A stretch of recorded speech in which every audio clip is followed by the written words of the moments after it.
Right now, though, on science, James Bond is their idol, but not all of them will get there. This is Spymaster.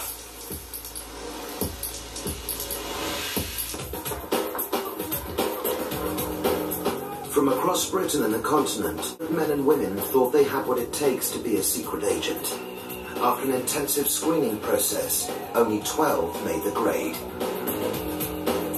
Historically, MI5 was really recruited from the great chinless wonders that are the public school system, and I think a comprehensive schoolboy like me should really get a crack at it as well.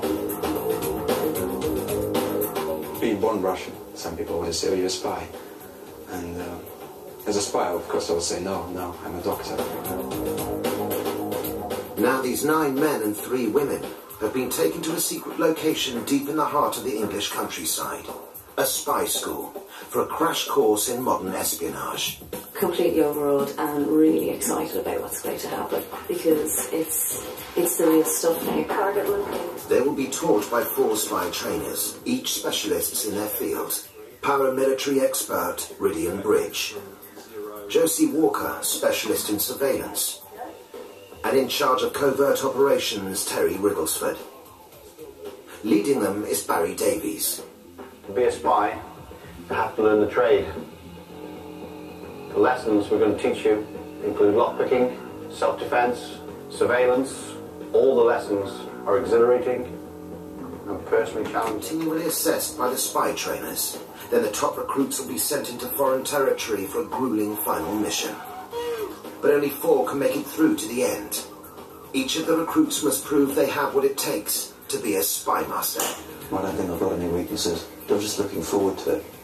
You never know, I might be picked up by the FBI.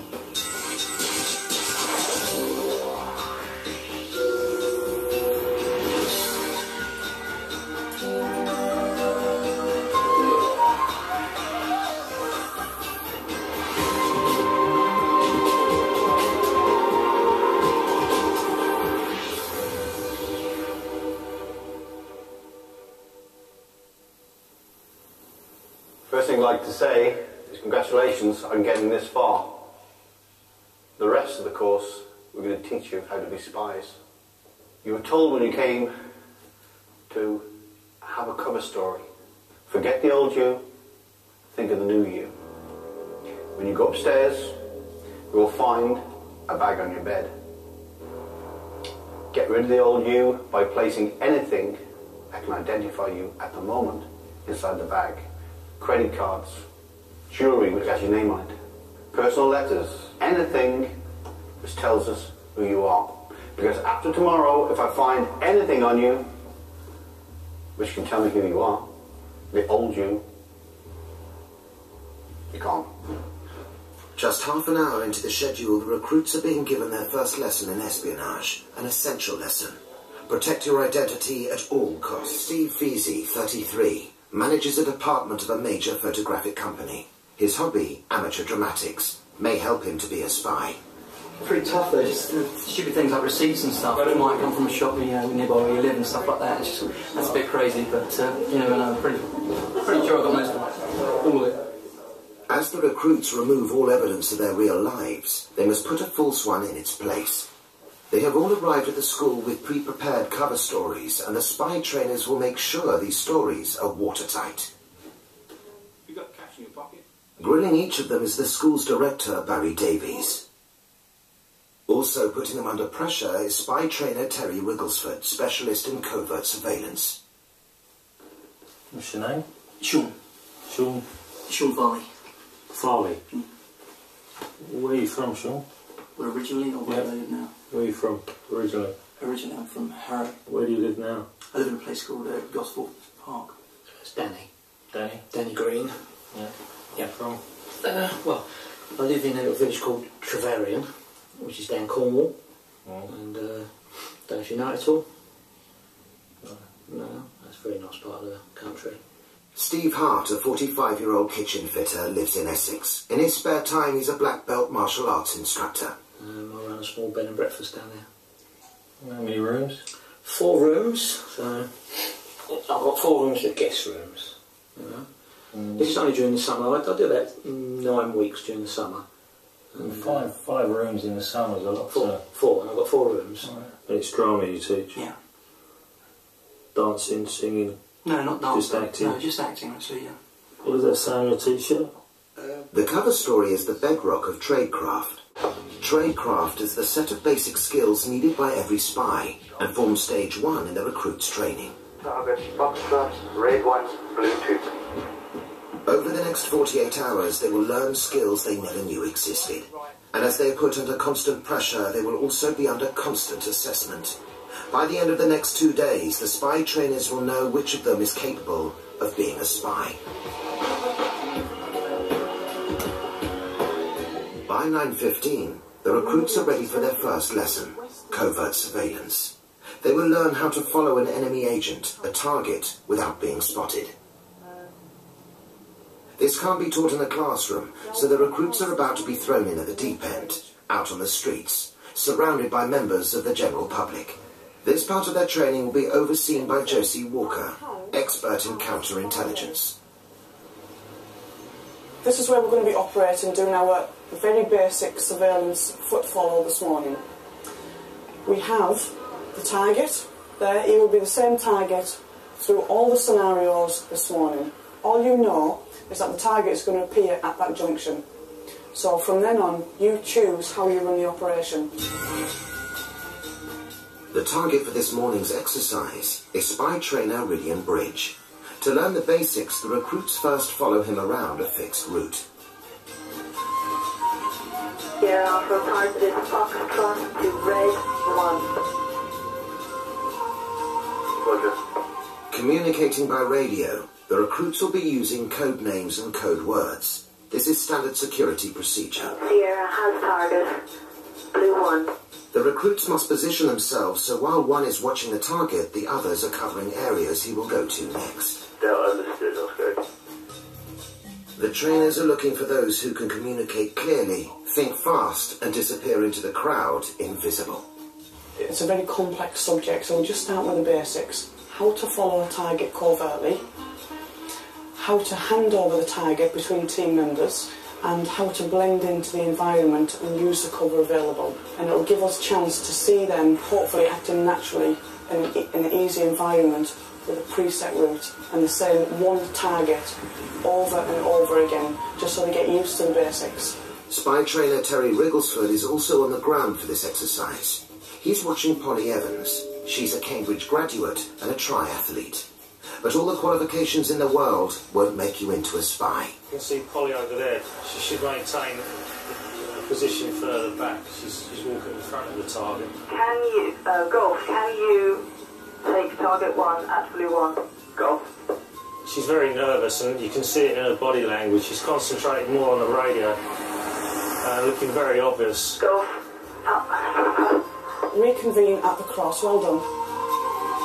You thought you had to move in the same direction as me. You could have stood on that street corner or here, and you can stand and you can see me the whole way up there.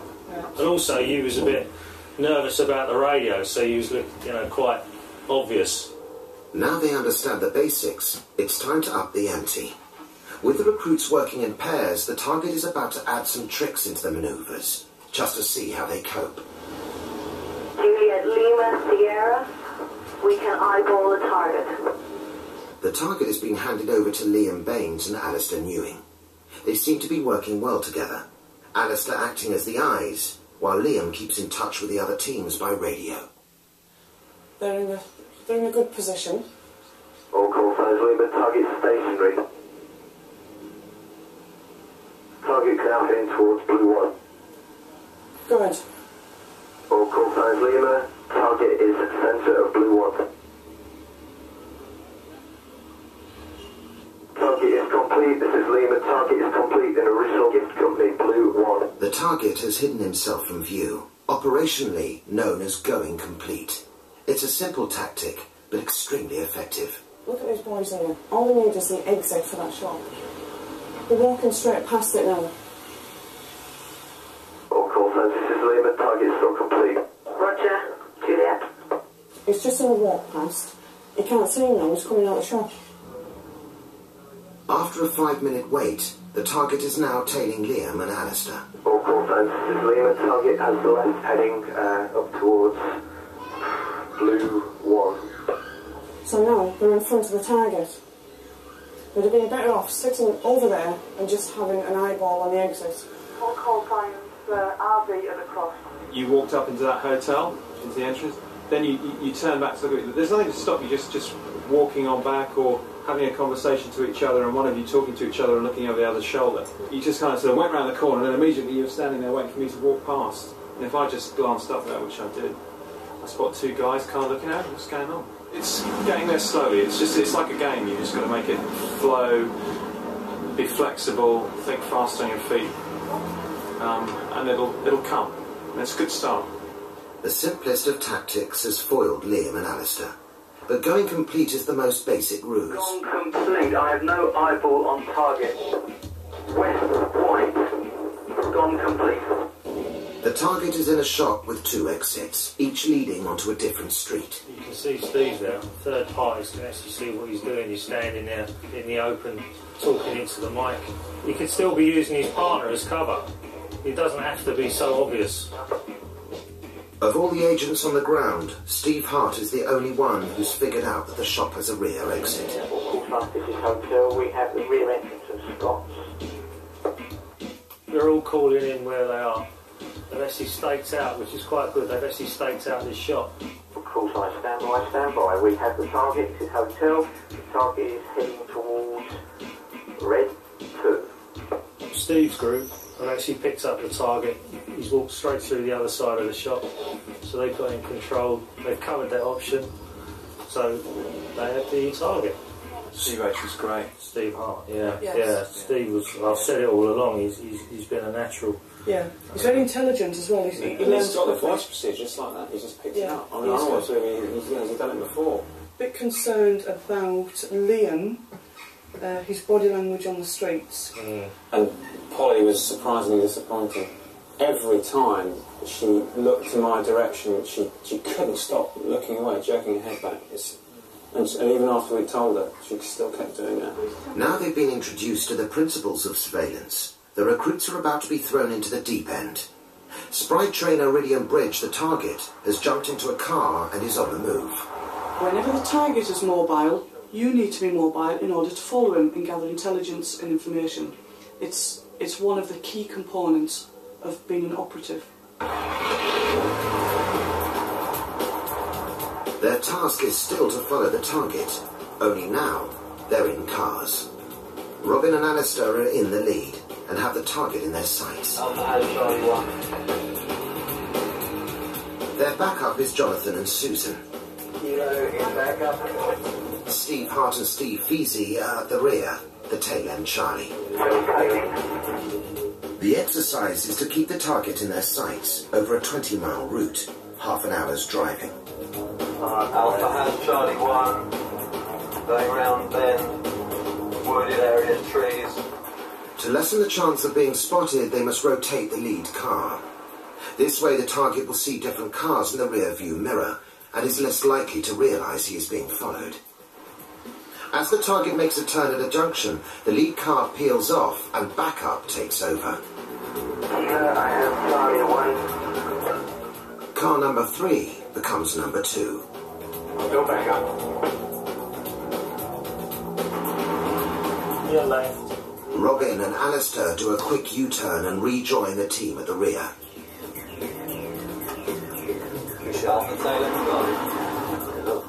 If done well, only car 1 will be close enough to the target to see it while the rest hang back out of sight. Hotel, I have Charlie 1. Covert. You never chase, okay? It's covert surveillance. We don't say the names of places. Don't say we're going underneath the pylons, stuck behind a tractor. Radio waves, they can be affected by other radios, even a car radio. You never say names. It's nearly the end of day 1, and the recruits are in no doubt how hard this is going to be.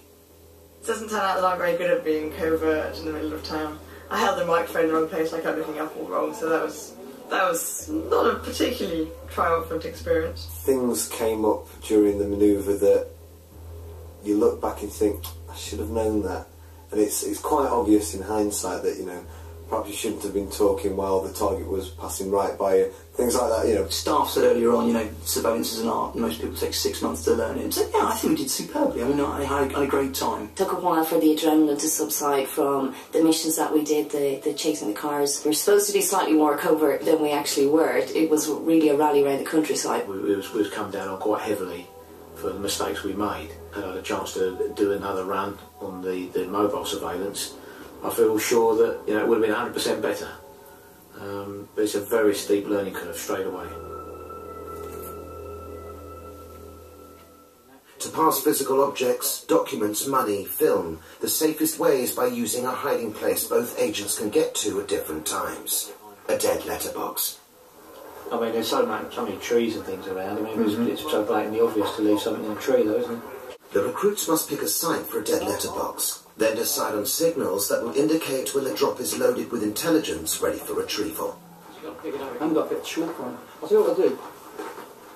I'll drop my pen. A bit of chewing gum. This is particularly gross. But just a bit of chewing gum on that drain. The letterbox is in that drain there, okay? Arrange 2 places around here, where you can leave a marker, okay? Paired as a team, Julie would attempt to hand over a document to Susan via a dead drop. First, she places a stone on a post. This indicates that she is ready to load the dead letterbox.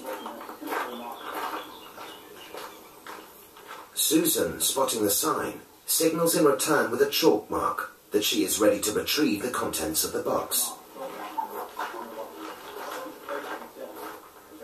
Julie, now sure that they are both safe from surveillance, makes the drop.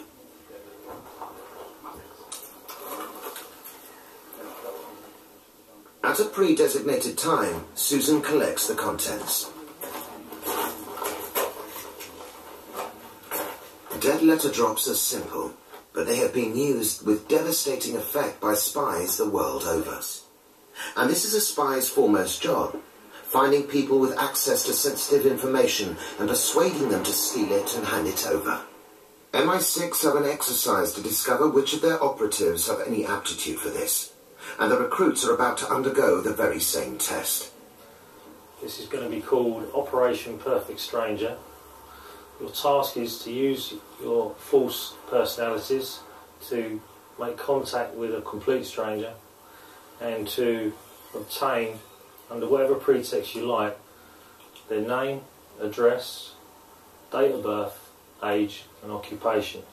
From 5 to 7, I'll give you an hour, so 5 to 8, you need to be back here for a debrief. The recruits will set off in groups of 4. Each of them must identify a potential target and draw out information without arousing any suspicion. Their choice of targets is limited to the locals of a high street pub. Hidden cameras around the bar and on undercover agents will record them to assess their performances. 1 hour to tell if any can gain the confidence of strangers. A pint of catfish, please. Starting with Polly, she's very nervous. I think her tact is going to be the female approach. She may use the ploy to chat up the man. Excuse me, is it right if I sit down? Sorry. Can you tell me, what are the names of the other pubs in the village? Because I'm meeting some friends and I can't quite remember. I think it was the Bell, they said. You remember it? Steve Feasey, he's a quiet man, a grey man. I haven't sort of had any indication on how he's going to perform on this task. See, I don't really know the areas and I'm hoping to move up in the job as a teacher. Slav, he could take the tact, he's a foreign student. Excuse me, can I ask a few questions? It's just, I'm not trying to sell anything. I'm just a member of an environmental group called Nuclear Free Wall. Just a small Guinness, please. Thank you. Steve Hart, I would say, once he gets in there, he starts sussing out, the crowd, that he could do well. I've just got up here from Cornwall. How are you? All day I've been driving. Horrendous for traffic. I'm taking you for 5 o'clock this morning to Yep. It's horrendous. You would not believe the traffic. That's 14 hours. I know, but I've stopped for 12 of them. Yeah. Sleeping. In the bar, saw the guy with his daughter and thought, this guy's had to sit with this little girl talking to him for however long they've been there. He's going to want adult conversation, so I made a beeline for him. It was superb. Within seconds he was giving me his life story, who he worked for, where he lived, everything. Oh, you're joking? You're about the right bill, weren't you? I didn't want to say anything. Being little Eddie, wow, what are you, professional? It was difficult because he wouldn't give me a surname, and he was just kind of referring to himself by his nickname. And at the end, I was just thinking, well, I'm missing that. I need that. And at the end, I said, I really think, I feel like I really know you. And but, you know, I didn't get your surname. And he went, okay, now let's go. Yeah. Well, I bought him a drink. He bought me a drink. We were there for a while. Why are you here then? You should be going home with him. Well, I feel a bit bad about it actually, because I was going to go up to him afterwards and tell him I was a fake, and I think oh, guys, he's only been living here 4 months. He's got no friends.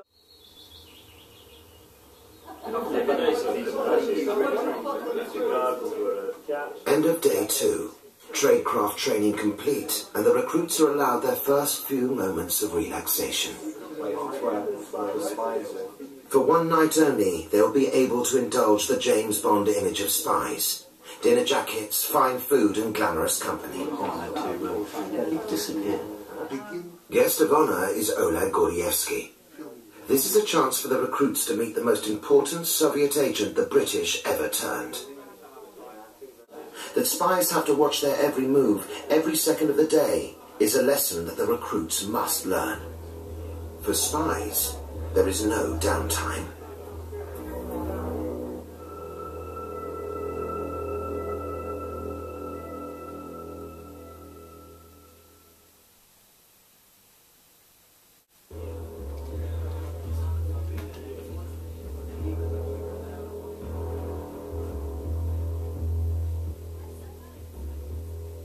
Tonight, unknown to them, 2 of the party are plants, honey trap girls. Over the course of the evening, Alexa and Eliza will ply the recruits with drink and attempt to break down their cover stories. Are you recruits as well? Are you recruits? There are very simple things that we do every day in life that we probably don't really take note of. And every day, in some way, we give away information or whatever it may be. Rotherham? Is that near Hull? No, See, that's what I'm saying. My joke was not good. I'm from that area. I've been there for 3 years now. Are you from Morton in Marston? Are you from Morton? No, I'm actually looking for a house in the area because I've not got a job in a local school. Yeah, as I say, one of these guys walks in, chatting to me, might be on time. It's very nice. That's not too bad.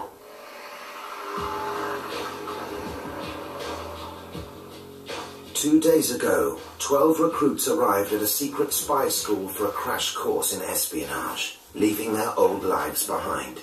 Stage 1 of their training was tradecraft, the basics taught to every spy of every nation. Dead letter drops.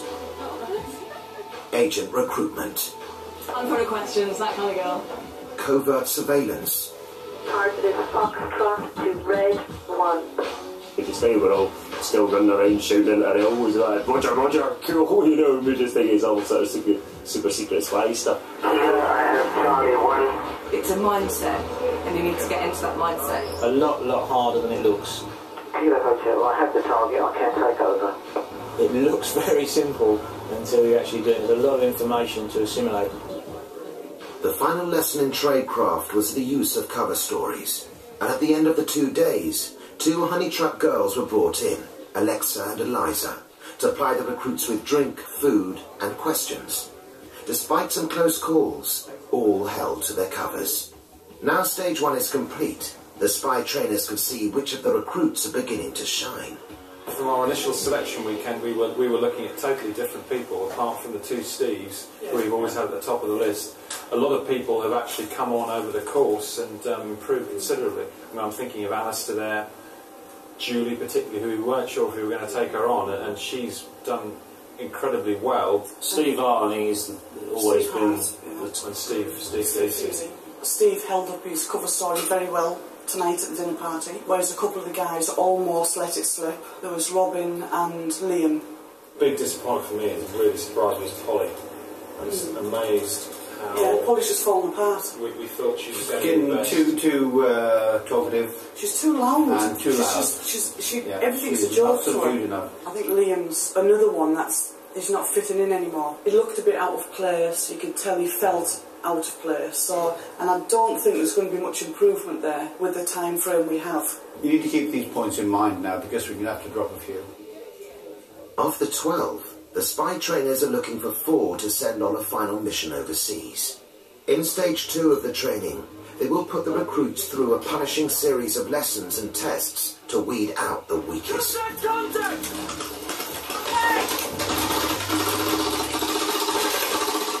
At 6 AM tomorrow morning, they'll be thrown into a condensed version of hostile environment training. They'll have 48 hours to master the skills needed to survive behind enemy lines. Unarmed combat, weapons training, Clear its springs, contact drills, and close target reconnaissance. Then they will be thrown into a mission that'll push them to the limits of their abilities. At the end of the night, exhausted, their minds reeling and their nerves shredded, 4 of their number will be removed from the course.